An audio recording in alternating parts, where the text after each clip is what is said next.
अंतस की धारा में थोड़ी देर रिलैक्स हो जाइए। भीतर झांकना, अपने जीवन के हाल चाल से परिचित जरूर होना। कल हो ना हो, आज तो है। आज हो ना हो, यह पल तो है। और ये पल हो ना हो, हम तो हैं। हम हो ना हो, ये अंतस की धारा तो है।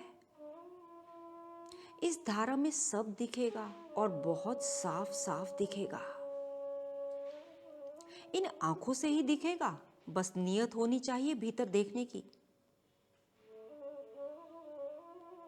इस धारा में जरा पता तो करिए कि मन का मौसम कैसा है। पता तो करिए आप जिस परिवेश में जी रहे हैं उसमें आपकी वास्तविक हालत क्या है। जरा अपनी जांच पड़ताल करना। बस यूं ही मत कहते रहना मैं तो स्वस्थ हूं, मैं तो स्वस्थ हूं। जरा बताओ दिल का क्या हाल है। कुछ सुनते ही दिल किस स्पीड से धड़कता है। अभी बात वो नहीं है कि विचार पॉजिटिव है या नेगेटिव। जरा बताओ तुम्हारे लीवर का क्या हाल है। तुम्हारी आंखें दिन रात किसको देखकर खुश होती हैं। वास्तव में हम इतनी बेहोशी में जी रहे होते हैं कि कुछ बीमारियों का तो हमें अंतिम स्टेज पर पता चलता है और बिना होश के हम बस यही मानकर चलते हैं कि हम तो स्वस्थ हैं। हमें कुछ भी तो नहीं है। इसी को कहा जाता है मिले हुए जीवन की उपेक्षा करना। हम वास्तव में पता ही नहीं करना चाहते कि हमारा हाल क्या है और तब जिंदगी जोर से झटके देती है, पर फिर भी हम अपनी नासमझी से चूक जाते हैं। वास्तव में हमारी खोजी की दृष्टि नहीं है, हमारी अंधविश्वासी की दृष्टि है। हम अपने आप को ही भुलावे में रखते हैं। हम देखना ही नहीं चाहते कि हम भीतर से कितने रुग्णचित, कितने बीमार, कितने मोह से आसक्त हैं। और अपना हाल जानने के लिए हमें बहुत मेहनत नहीं करनी, बस भीतर की आंख को खोलना होता है जो सदियों से बंद पड़ी है। हमें अपने आप से पूछना है, बताओ जरा ये सारा समय जो सुबह से शाम तक का मिला कहां लगाया। ये मन किसके साथ लगाया। दिन रात बुद्धि का प्रयोग किसमें हो रहा है। अगर यही कुछ दिखाई देने लग जाए तो चीजें बिल्कुल साफ साफ दिखाई देने लगती हैं। और एक बार यदि साफ दिखाई देने लग गया कि हमारी हालत कैसी है, उसके बाद फिर धोखे में जीना मुश्किल हो जाएगा। फिर बहुत दुख उठेगा भीतर से, और उसके बाद जो दुख की आग उठेगी ये तुमको बदल डालेगी, पिघला देगी। याद रखिए जीवन में परिवर्तन का और कोई तरीका ही नहीं है। शुरुआती हमें अपनी जिंदगी के तथ्यों से करनी होगी। अगर तुम्हारे तथ्यों में सब कुछ ठीक है तो तुम्हें क्या जरूरत है बदलाव की। और वैसे बदलाव की जरूरत ही तुम्हें तभी पता चलेगी जब तुम अपने जीवन के तथ्यों को देखोगे और वहां गड़बड़ी पाओगे। तभी तो तुम अपने बदलाव के लिए प्रेरित होोगे। ये बात बहुत सीधी सी है, लेकिन हम तो अपने मन की ओर देखना ही नहीं चाहते। और यदि कुछ दिख भी जाता है तो हम उसको अनदेखा कर देते हैं। कुछ भी घटना घटती है, तुम क्यों इतना डर जाते हो, क्यों सदमा लग जाता है कुछ सुनने के बाद।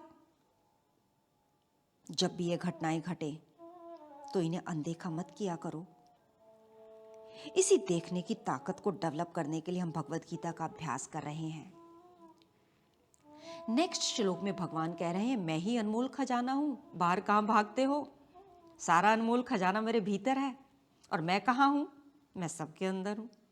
अगर कुछ खजाना चाहिए तो भीतर आइए, अंतस में आइए। लेकिन ना, अभी कुछ और वक्त चाहिए। याद रखिए दुनिया के कुछ बीज जब नष्ट होते हैं तो उनमें से कुछ का नवनिर्माण होता है। यानी मुझसे बीज का निर्माण होता है और नष्ट हो जाता है, लेकिन मेरा कुछ नहीं होता।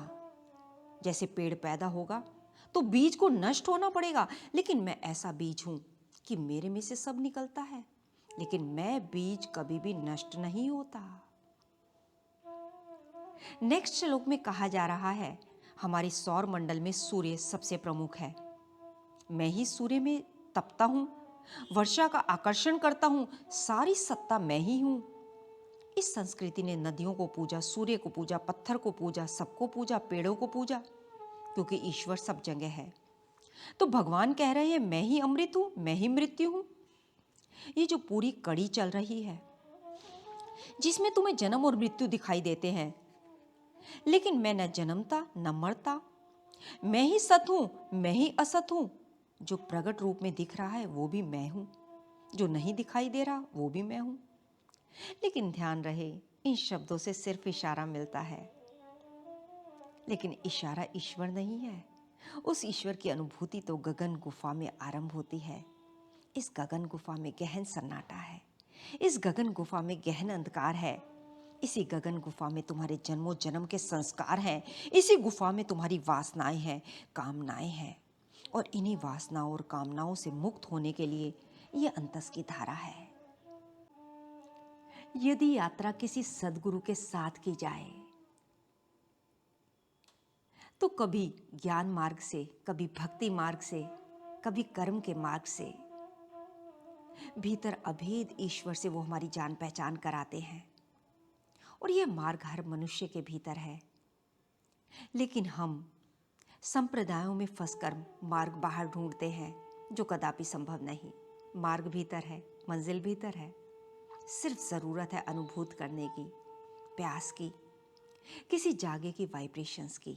बाकी सब कुछ अपने आप घटित होता है। दर्द की शाम हो, दर्द की शाम हो या सुख का सवेरा हो, सब मंजूर है मुझे, बस तेरा साथ हो। लेकिन इन बातों को समझने के लिए बहुत गहराई चाहिए, और बातें तो वैसे भी हर कोई समझ लेता है, लेकिन हम सफर ऐसा हो जो खामोशी भी समझे। मेरा हम सफर ही नहीं, मेरा हम सफर ही नहीं, मेरी जिंदगी भी है तू। लाख कोशिश कर ले दुनिया हमें अलग करने की, मगर दूर होकर भी करीब है तू। आज खुदा गवाह है, तू मेरी जिंदगी ही नहीं, मेरा हिस्सा भी है। इसी हिस्से को समझने के लिए नेक्स्ट वॉल्यूम तक इंतजार के पलों में रहना। खूबसूरत है रास्ते अगर तुम साथ दो। अंतस की धारा। जागे रहना, होश में रहना।